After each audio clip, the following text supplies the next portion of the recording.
Building वो क्या आपका रास्ता? वो ये था कि मैं टोटली मेरिट पर टीम सेलेक्ट करता था।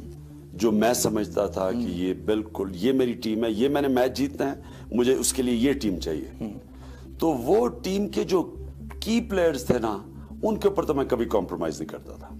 लेकिन अगर उस टीम के अंदर कोई, यानी अगर मुझे सिलेक्टर कहे देखें इसमें ये अच्छी है, ये अच्छी है, तो 19-20 मैं फिर उनके साथ अग्री कर जाता था। लेकिन कभी अपने मैं मेन प्लेयर के ऊपर कॉम्प्रोमाइज नहीं करता था। तो लिहाजा मैं वाहिद पाकिस्तान का कैप्टन हूँ।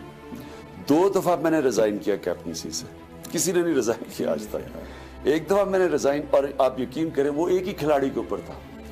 एक दफा शोएब मोहम्मद को वो खिलाना चाहते थे जब मैं समझता था कि वो अभी ठीक, वो जो प्लेयर को रिप्लेस कराना चाहते हैं वो शोएब से बेहतर है। तो उन्होंने, क्योंकि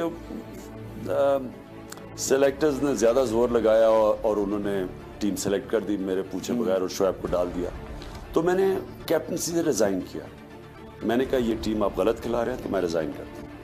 और फिर चंद साल पहले बाद, उसके 4-5 साल बाद, वही शोएब मोहम्मद को बोर्ड चेंज हो गया, वो बोर्ड निकालना चाहता था उसको टीम से, और मैं समझता था कि शोएब मोहम्मद अब टीम का प्लेयर बन चुका है। तो फिर मैंने रिजाइन किया उसी शोएब मोहम्मद के कि मैंने कहीं गलत निकाल रहे हैं।